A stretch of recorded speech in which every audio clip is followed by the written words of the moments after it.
જય માતાજી। અને આપણે જો ઘરેથી નીકળી ગયા છીએ ખોડિયાર ડેમ જવા માટે।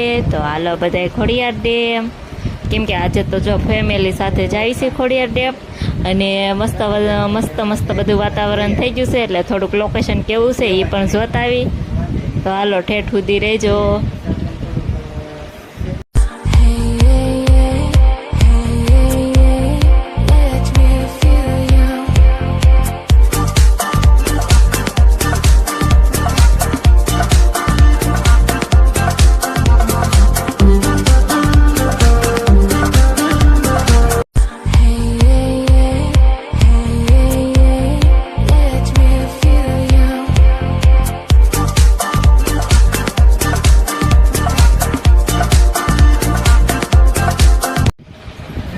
જો આ સફારી પાર્ક છે આંબરડી, આપણે અહીંયા આવી ગયા છે। અને આનો જો ફૂલ તમારે વિડીયો